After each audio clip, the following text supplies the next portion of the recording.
Hey everybody, this is Sandy Schussel. Welcome to our webinar on a simple four-part formula that dramatically produces your production. You're going to find that it really is a simple formula, and you're going to say, hey, this guy Sandy, he must have a keen grasp of the obvious. But what I want you to look for is the details inside these four parts, because that's where the gold for you is. That's where it's going to make a difference in your career. Let's start by steering you to the chat. If you don't know where it is, please find it. And will you just let me know that you can see me and hear me, because that's important. See the screen, see me, and hear me. Any of you, please pop in here. I want as much participation as we can get. Great. Okay, so we're going to get started. And this is what I've observed over the last, well, maybe I'll get to it. Yeah, this is what I observed over the last 21 years that I've been working with advisors. There's a period in the beginning where we all go through this, where we're struggling. We're making cold calls, or we're calling our warm market, or we're buying leads. We're trying to find a way to grow our business. And just about every advisor who ever started, every insurance agent, producer, advisor who ever started, goes through that initial period. Now, for some, in a year, they're out of it. For some, it takes 5 or 6 years to get out of it. And at some point, it starts to work for them. And there's a period of rapid growth, acceleration, exhilaration. You're excited to get to work every day because people are finding you, you're finding them, your business is growing.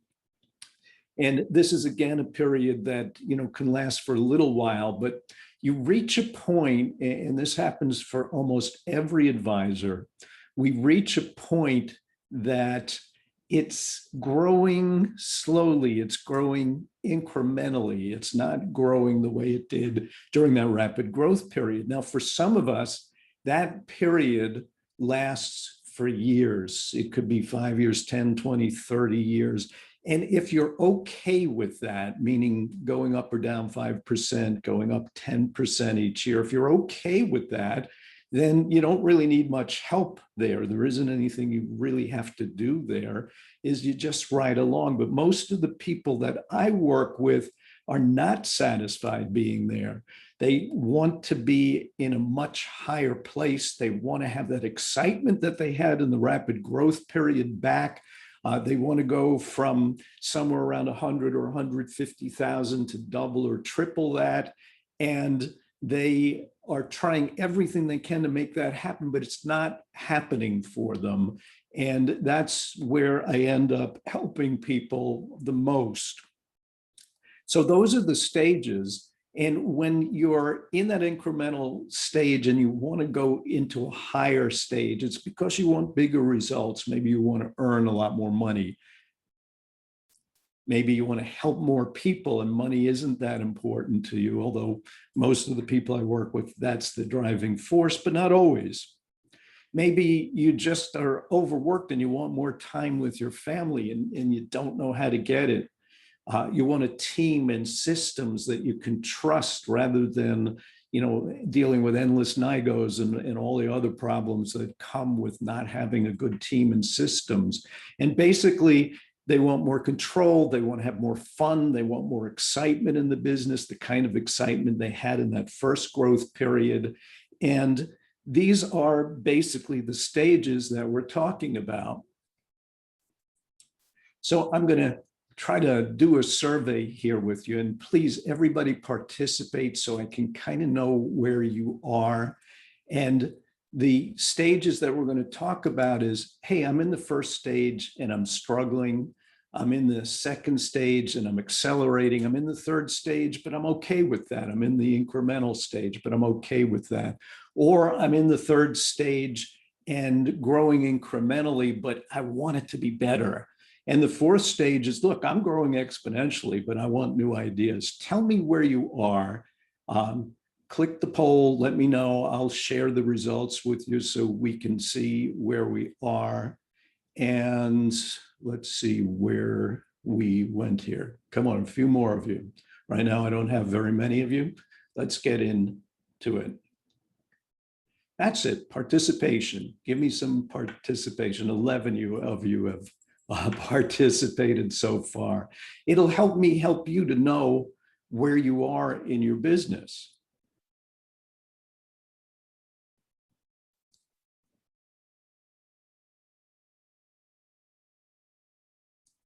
Let's get you up to at least 50% of you voting, and then I will show you the results. Come on, you shy people. Let's participate in this. Let's make it interactive. All right, now we're talking. Now we're getting somewhere. So let me end the poll and show you where most people are. And so most people are in that third stage. They're growing incrementally. You know, they may be around or past the 100,000 mark, but they want it to be much better.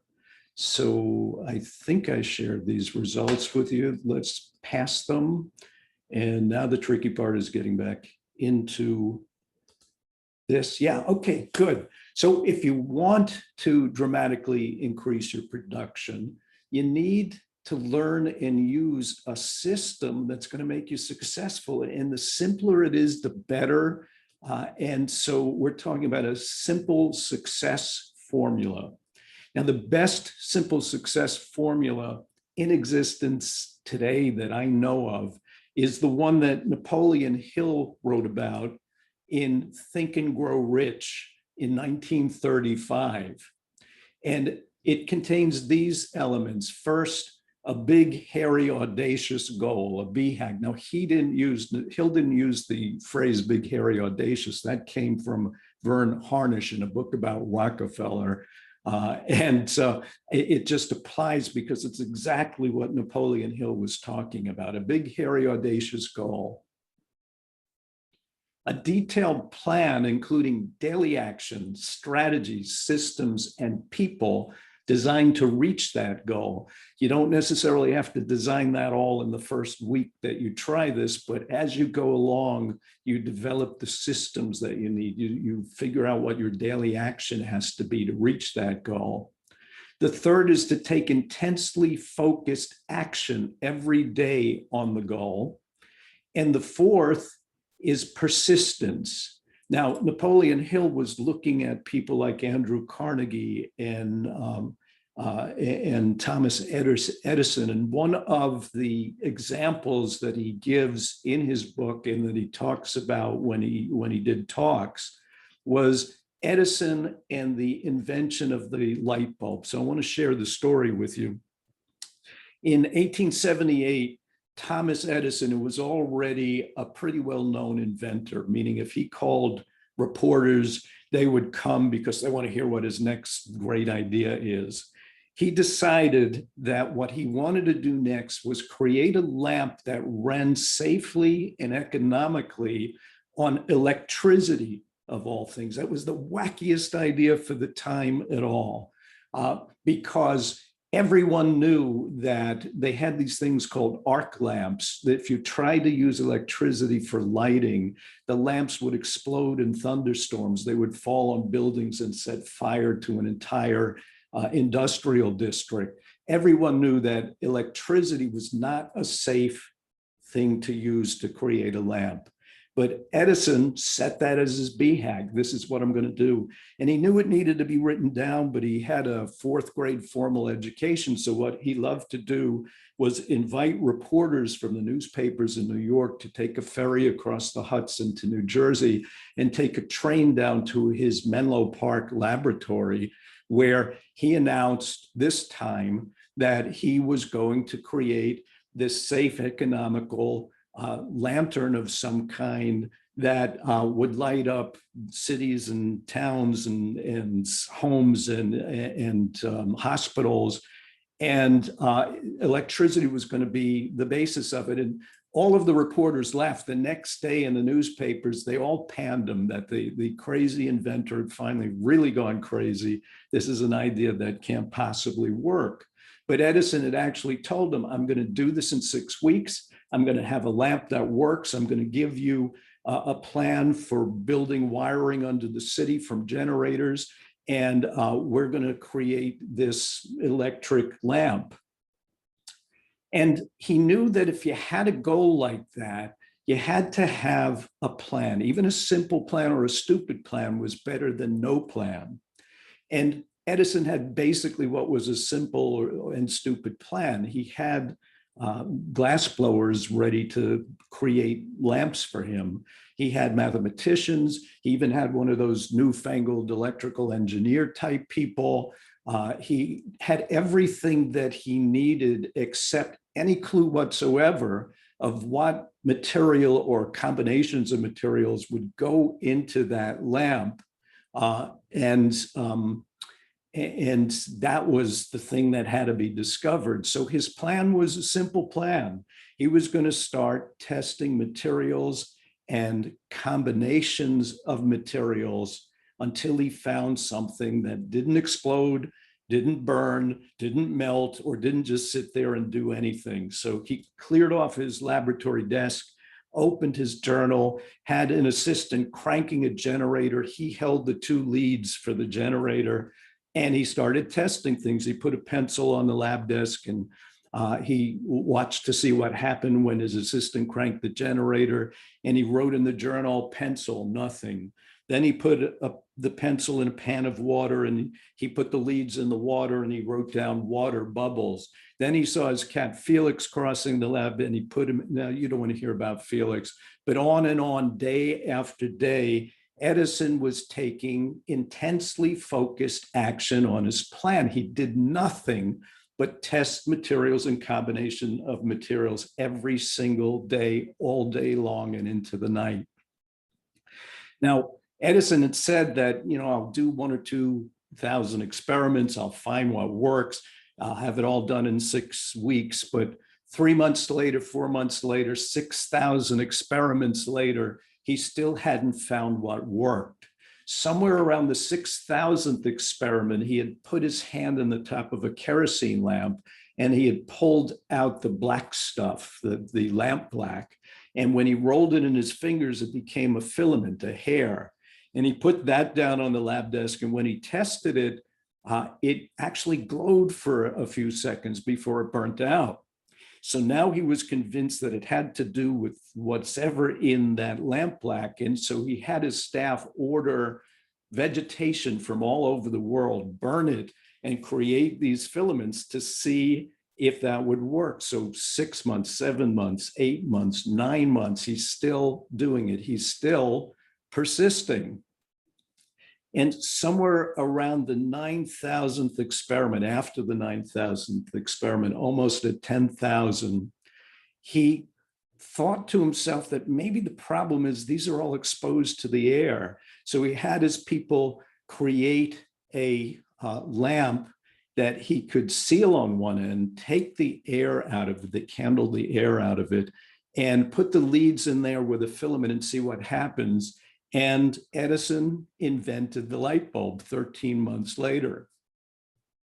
Years later, when Napoleon Hill in the 1930s was interviewing him, he said, Mr. Edison, there's just one thing I don't understand. After trying and failing 9,000, 10,000 times, what gave you the wherewithal to get up the next day and keep doing it until you found it? And Edison looked at him incredulously and he said, young man, I never failed. I simply found 10,000 things that didn't work and eliminated them.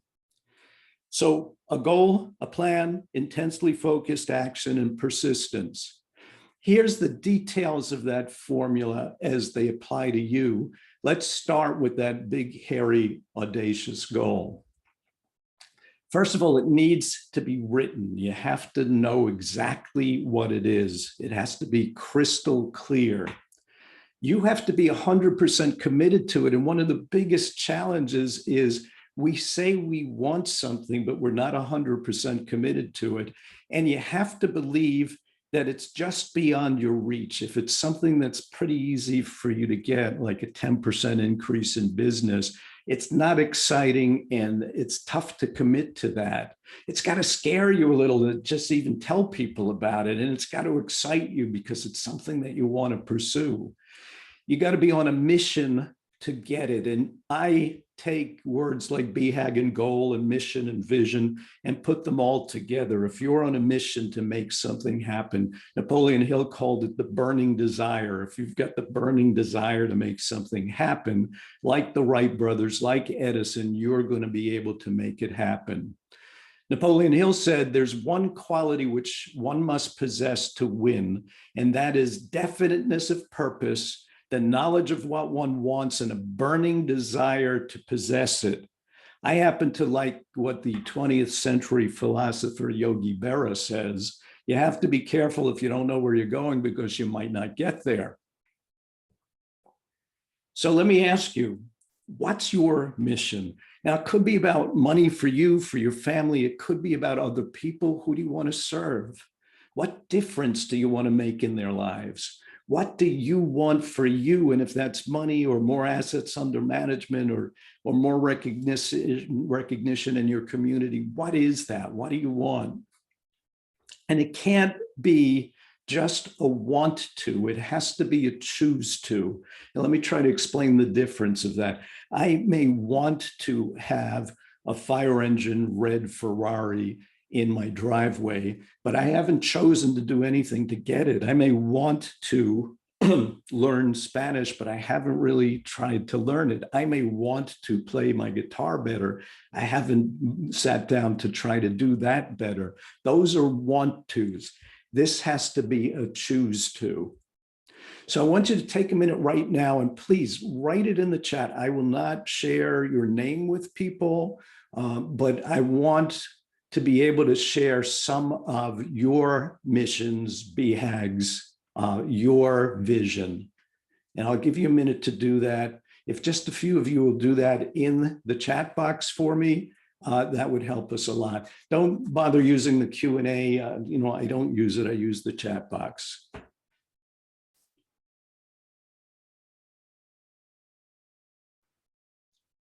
While we're waiting for you, I noticed that a couple of people said the poll wasn't working, but it did work. Somebody said you can't submit it, and somebody said the box has a blank question. Well, that's obviously my fault. I haven't used this much, but I'm going to use it more in the future. Anybody want to put a vision, a BHAG in the box?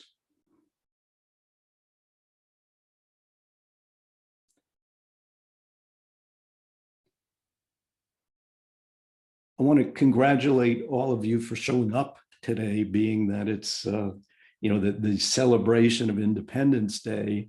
I hope you'll participate. I know this is not comfortable for a lot of people. So one of you has said, create an agency that allows me to present to workshops with a licensed agent and office manager to assist. I see a gross commission income of $1 million annually. Great.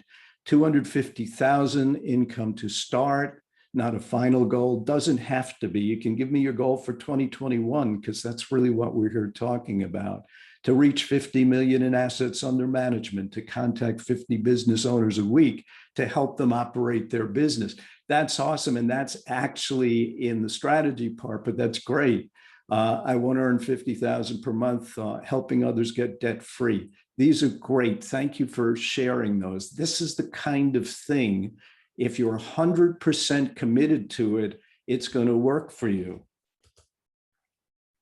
So then you need to think about a detailed plan to go with the goals. And that plan's got to include strategies, systems, and people that you're going to be working with now, people that you want to see working with you when you're a little further down, when you're a little further along. And most importantly, your day-by-day action plan. What are you going to do every day to reach that goal? What's the plan to reach it? Now, some of the plan can happen as you go along and get adjusted as you go along, but that day-by-day action is so important for you. I also talked about systems here. So in Tested in the Trenches, a great book for financial advisors, Ron Carlson and Steve Sandusky, the authors identify 9 areas that you can systemize. And I think they're a good guideline. Now, these are areas, so within them, there's a lot going on. Prospecting and referrals can be systemized to a great extent. I sell a program on a systemized approach to getting referrals in an easy, comfortable way. But there's all kinds of other prospecting, and I want to share a specific one with you later. New client onboarding. It's one thing to do the paperwork. It's another thing to win over the client day by day as you're working with them. Transfers, ACATs, non-ACATs, any kind of transfers, there should be systems for it so that you reduce the NIGOs and you reduce the rejections, and underwriting isn't sending paperwork back to you and so on. Client service, updates and reviews with clients, client appreciation, office procedures of all kinds, trading procedures if you've got an investing practice or that's part of your business, trading procedures, and all kinds of human resources things. These are the areas that can all have systems so that those systems work for you.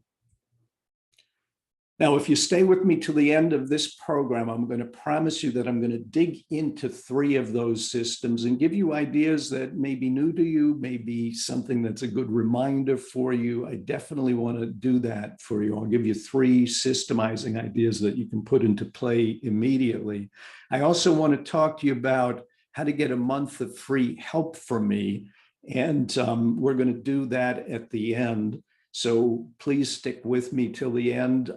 You'll get information all along, even when I'm talking about the work that I do for a minute or two. So stay with me for that.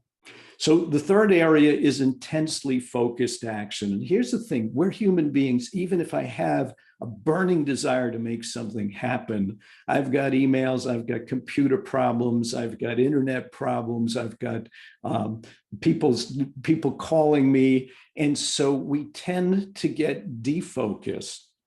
But my belief is that in every time that we are off track and we're not pursuing that goal, there's a moment that we know we're not. Usually it's unconscious in the beginning. Hey, the computer's not working right. Let me see if I can just quickly fix this. And 10, 15, 20 minutes go by. But there's a moment, this isn't the thing I should be doing now. Now, what I've done for myself is create a poster that sits over my desk and it says, stop. Is what I'm doing now the best thing I could be doing to reach my goals? If not, what is? And then I go and do the thing that is.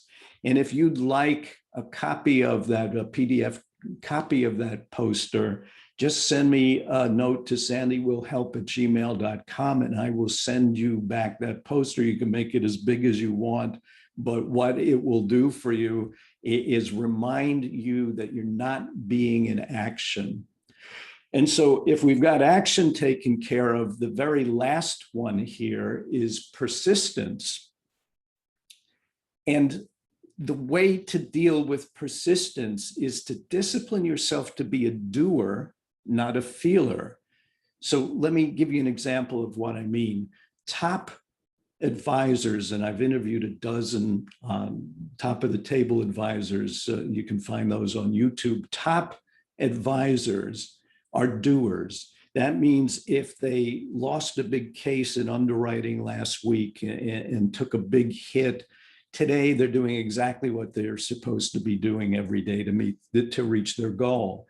If they had a great week, they don't coast this week. They're doing everything they need to do every day to reach that goal.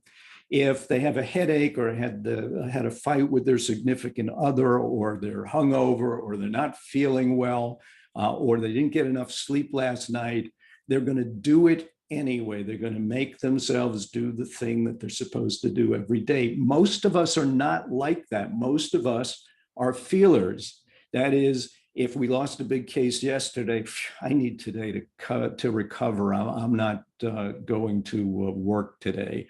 If I had a great week last week, yeah, I just pulled in $13,000. I think I'll coast this week. I won't make as many calls. I won't do the things that I promised myself I would do every day.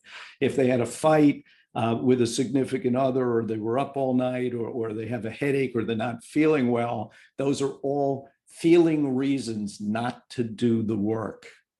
I have a colleague who says that if you want to reach your goal, you have to do the blue collar work of this business. And what he means is, if you have a job at a factory, you have to check in at 8:30 and go to the assembly line, and your job is to screw caps on 1,000 widgets, whatever they are, on 1,000 widgets as they pass by 4:30, and then you can go home at 4:30. You can't decide that you're not feeling well today, you didn't sleep well. Today, I'll just go in, and maybe I'll go in at 11 and I'll do 200 or 300. I won't do 1,000. You're going to be fired if you do that. And if you treat the work that we do that way, if we treat it like that kind of blue collar work, you're going to get great results, and you're going to be persisting. Another coach colleague of mine says, what you have to learn to do is stop stopping. We find reasons to stop every day. And he says, stop it, stop stopping. And I do believe that's accurate. And one of the ways they all recommend it is get somebody that knows what you're supposed to do every day and holds you accountable. Napoleon Hill said the majority of people are ready to throw their aims and purposes overboard and give up at the first sign of opposition or misfortune. A few carry on despite all opposition until they attain their goal. These few are the Fords, the Carnegies, the Rockefellers, and Edisons. And he might as well have said the Jobs, the Gates, the Bezos, the Musks, and most of the top of the table advisors. Persistence is the key to making this work if you know where you're going and you have a plan to get there. So if you have all four of these elements, the goal, the plan, action, and persistence, and they're all working for you, you're going to dramatically boost your production. There's no doubt about it. You will dramatically produce your production. So I want to do a poll and ask you whether you do have them, and maybe which one is the one that isn't working for you. Let me see if I can get rid of the old poll and bring on the new poll. And it looks like I might not be able to do that. And forgive me for that. This is just one of those things. Poll 2 survey. There it is. So tell me now, which of these is not where you want it to be? Now, if you can check 2, see if that works for you, but at least check the one that's the least, working the least for you. Is it the goal? Is it having the detailed plan? Is it taking that intensely focused action? Is it persisting until you reach the goal? So about 30% of you have jumped on here. That's good. Let's get a few more, and then I'll show you the results. Interesting, one started way ahead of the others, but now we're up there. So I'm going to end the poll now. Thank you for participating. Here's what it is. Most of you are good on goal, but not all of you. Some of you have trouble with the detailed plan. That's the winner here. And then taking intensely focused action, because we do get distracted that much.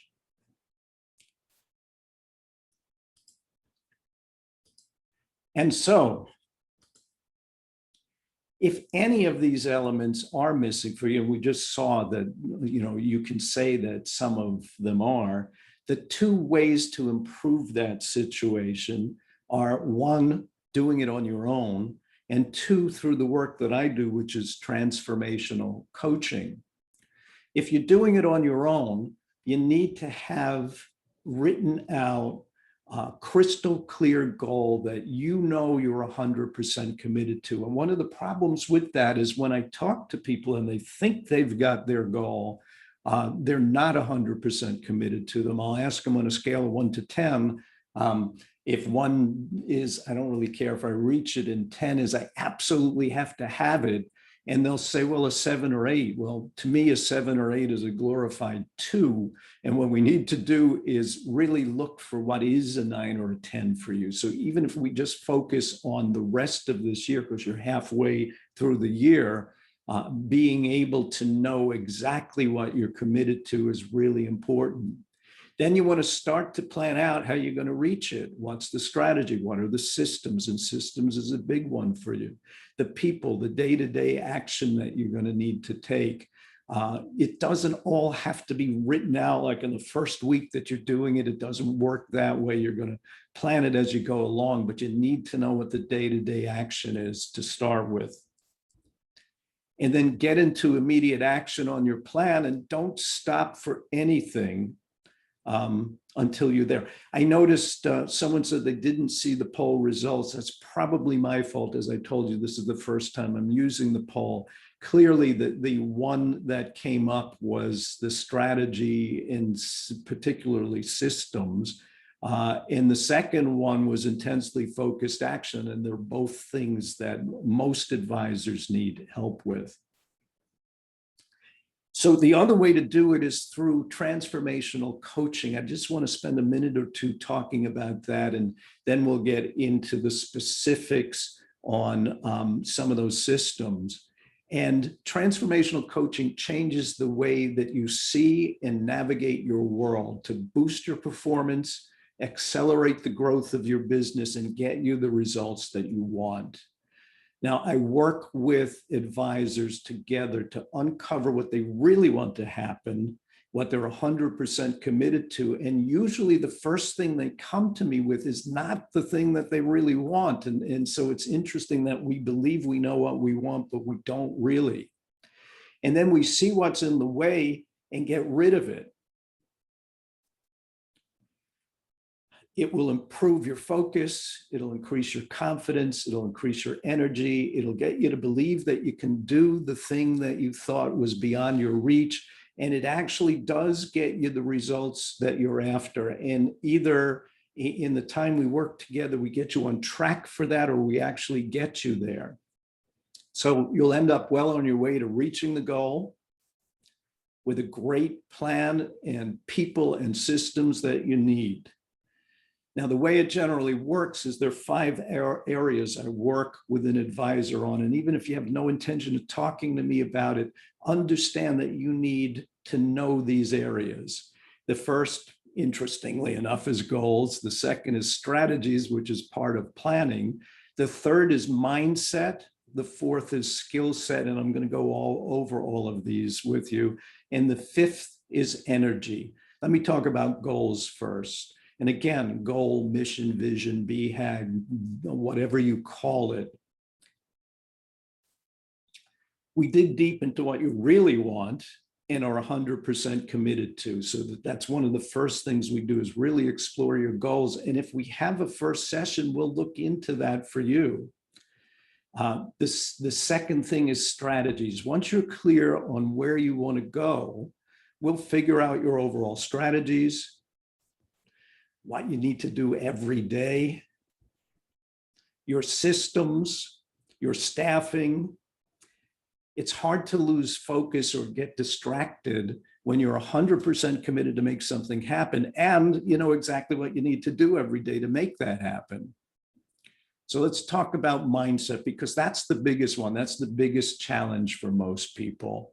When you're not doing what you need to do, there's an internal reason for it. All success comes from the inside. There's nothing out there, not the economy, not the stock market, not your geography. Nothing out there makes you or breaks you. It all comes from inside. So we're always looking. This is not the kind of coaching that a branch manager would do. What we're looking for is what's going on inside.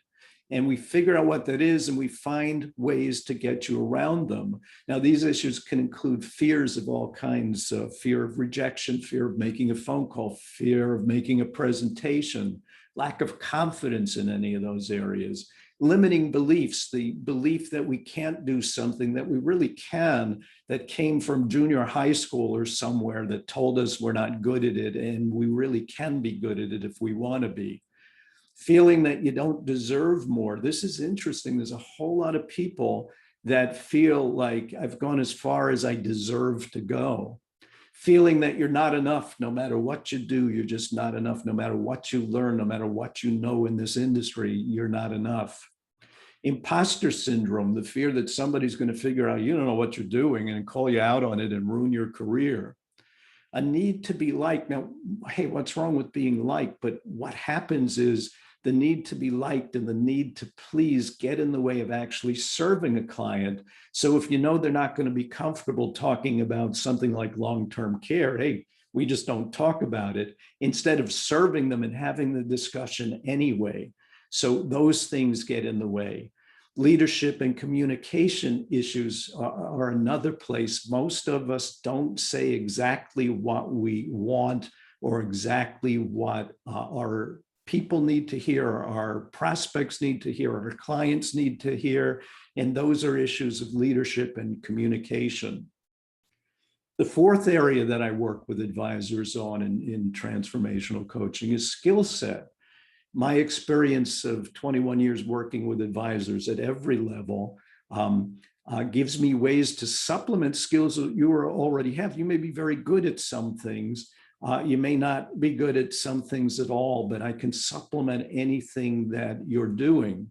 You won't get where you want to go unless you learn some new skills, because remember, what most of us do to be in incremental growth is we do the same things we always know how to do, or we chase shiny objects that aren't going to help us, and we end up in the same place. So there has to be some new skills, and these can be team leadership. Hey, you've been on your own, you hired somebody, you just don't know how to motivate that person to do the work, you don't know how to train them, you don't know how to get them to stop making mistakes, things like that. So leading the team.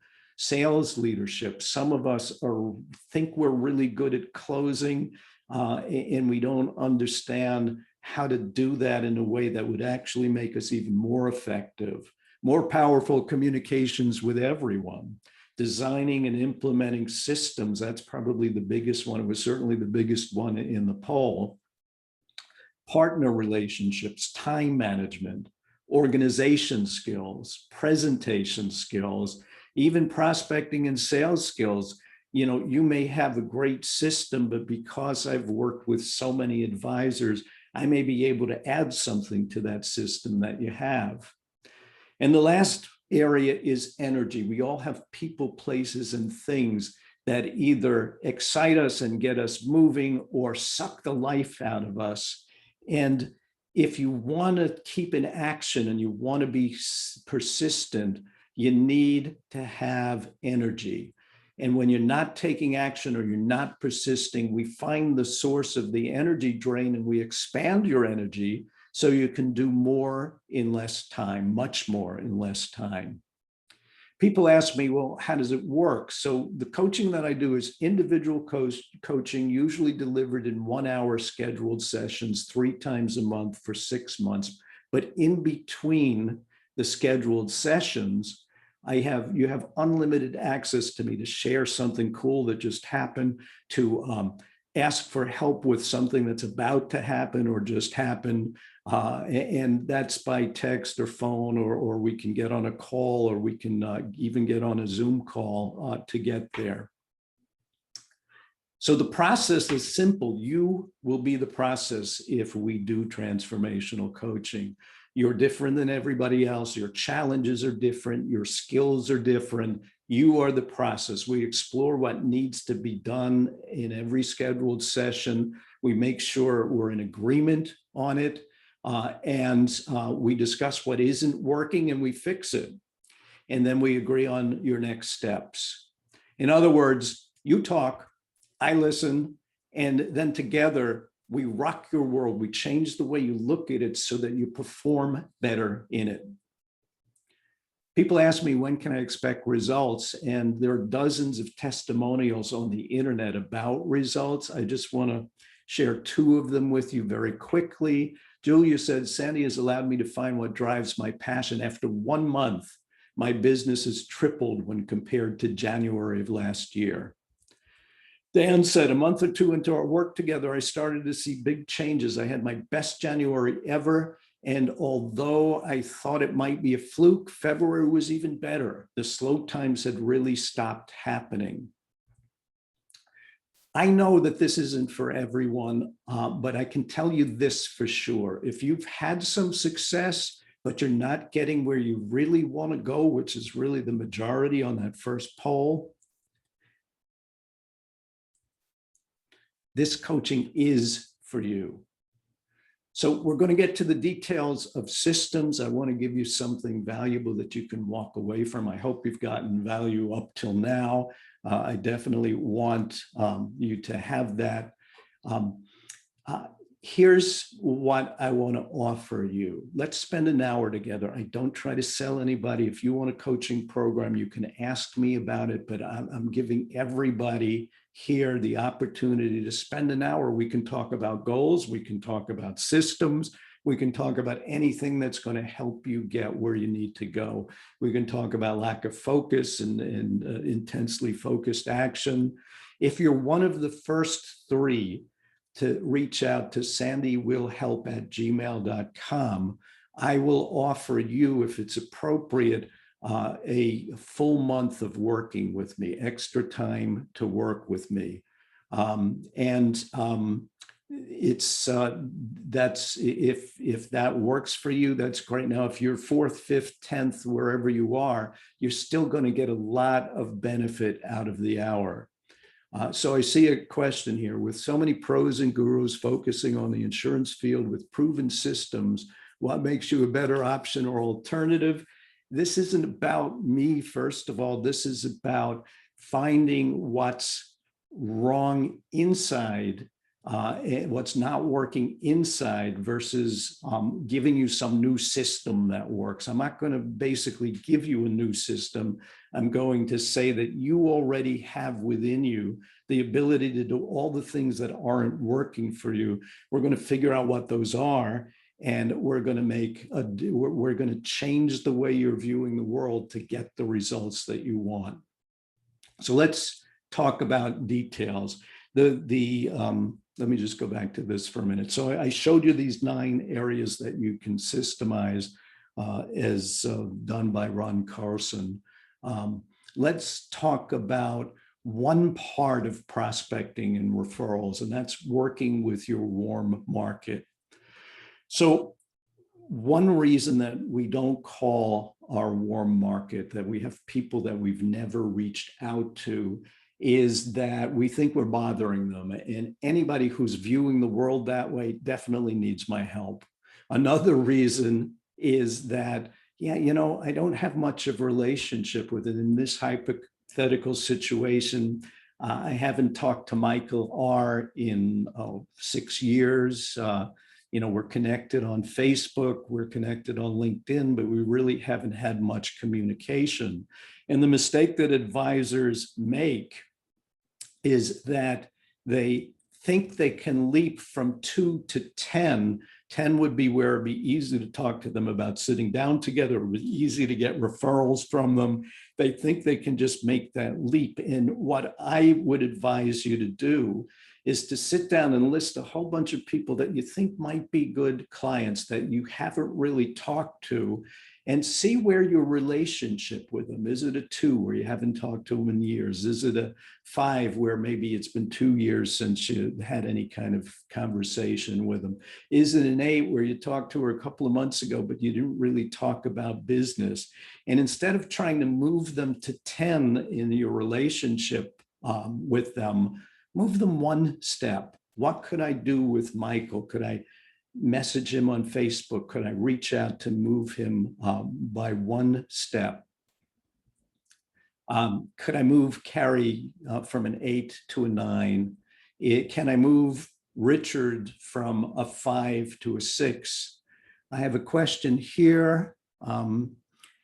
If after 45 years in the business, consistently earning 6 figures over 40 of those years, the only problem for me is prospecting, and prospecting.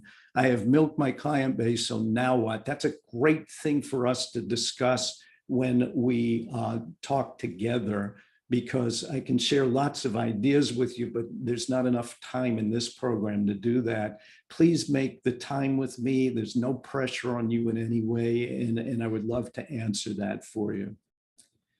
Let's talk about another one, new client onboarding. Most of us, we get the app signed, we get the paperwork done, we get the check to invest, and we go home and we do that, and we're not considering that the client isn't even seeing all of the work that's involved there. So let's imagine that we could create a schedule for new clients. And the first thing is that the day we get in all the paperwork, whether you do it electronically or in actual paper, the client gets a welcome packet, either by email or by snail mail, gets a welcome packet with maybe a little gift in it. And we enter them into a follow-up system where over the next month or 2 or even 3 months, there are certain days where things are going to happen. So maybe on day 2, my assistant reaches out and introduces himself or herself and gathers whatever missing information there is and lets them know that, we're a team and they can always come to them for help. And maybe on day 5, even though, they're going to get confirmation of the trades, we give them a call and say, hey, the trades have been done. We remind them about the paramedical exam. Before being in this industry, I got 5 different life insurance policies from 5 different agents because I never heard from them once I got my policy. And the last one scheduled a paramedical exam, and the paramedic showed up with long, dirty fingernails. Now, he put gloves on, and for some reason, I let him take my blood, but I would have loved to talk with that agent the next day just to say, hey, I don't know, you're using these people, but, let me tell you what happened. I didn't want to make the call to him, but he never made the call to me. That's a decision you make on how to design your business. Maybe on day 5, I send the client a gift, not something with our name on it, but something with their name on it, a folder or a binder with their name on it. So that's day 5. And then maybe on day 25 or day 30, we contact the client to tell them that the case is still in underwriting, and that's not unusual. What happens, and I've seen it happen in offices where the client is calling you for the status of the application. That should never happen. You should be telling the client you're on top of it. That's an opportunity that you can schedule. And maybe at that time, we invite them to dinner. How about if we get together for dinner next Thursday night? And if you're available, I'll also see if John and Mary, who referred me to you, are available, and we'll all go out to dinner. Maybe we invite them to a quarterly new client luncheon. Now, most people won't show up to the luncheon, but they're going to appreciate the invitation. So let's do one more. In the client service department, most of us have in our minds that, we're going to sit down and do certain things at the meeting. We're going to do our small talk in the beginning, and then I'm going to do in-force illustration and maybe, show them what's going on with their investments. And we might write it down for ourselves. We probably don't write it down for them. But imagine the professionality if you handed your client a written agenda and you walk them through it. John, Mary, here's what we're going to be doing tonight. First of all, I just want to catch up with you, find out what's changed for you. If we need to make any changes, we will, but I'm mostly interested in just finding out from you what's going on in your lives.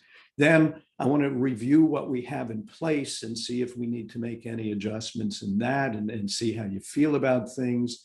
Then I know you didn't want to talk about long-term care the last time we brought this up years ago, but you're really good candidates for it. And there's another way that I might be able to show that to you this time. So I want to have that discussion with you again, even if it makes you a little uncomfortable. And by the way, that's leadership. Even if it makes you a little uncomfortable, I want to make sure that we at least cover it so that, I'm offering you a chance to be protected.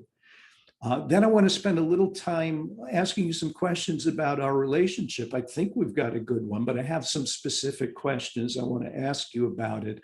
And then the last thing I want to do is, you probably have friends and family members that might not be feeling very good about their situation, especially these days. And maybe we'll spend a little time talking about them. And before they can even respond, ask them, is there something that you'd like to cover that isn't on this agenda?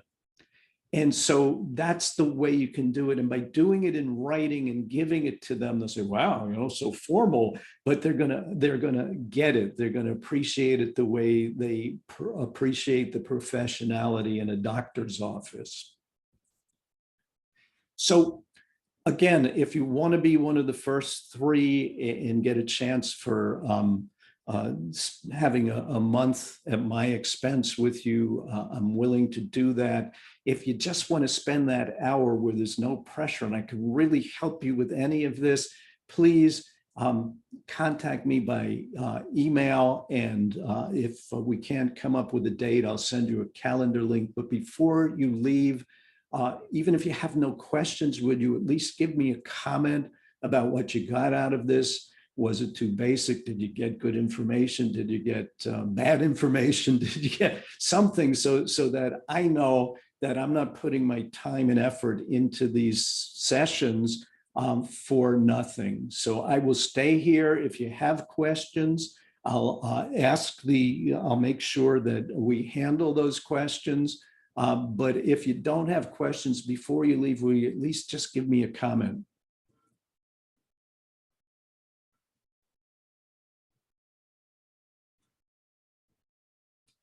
You're welcome. You're welcome. I'm glad that you attended as well.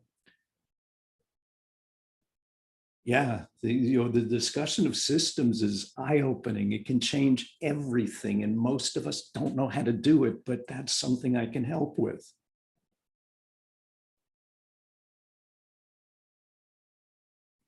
People who work with partners, one of your comments, that's how you deal with your partner and how you resolve disputes and disagreements. That's all really important stuff.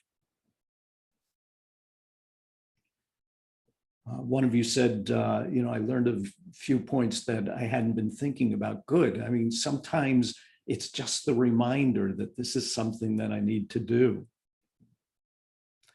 Right info at the right time. Thank you. This was helpful, being a part of a system to grow your income. Yeah, it's all about it's a business. So I see a hand raised here. Let me see what I can do with that. Hold on a second. I'll get you, Frank. Oh, maybe that was an accident. Just put in the chat box whether that was an accident or you want to talk.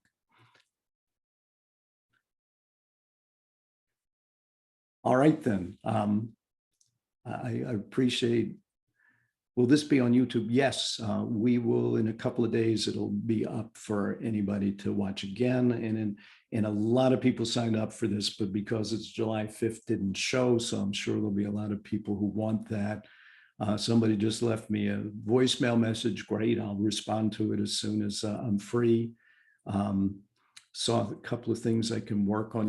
My rule with these things are, if I can learn one really good thing out of every session, it was worth it. If you got more than one, I'm really happy. I'm happy that, I did my job for you. And I am not seeing,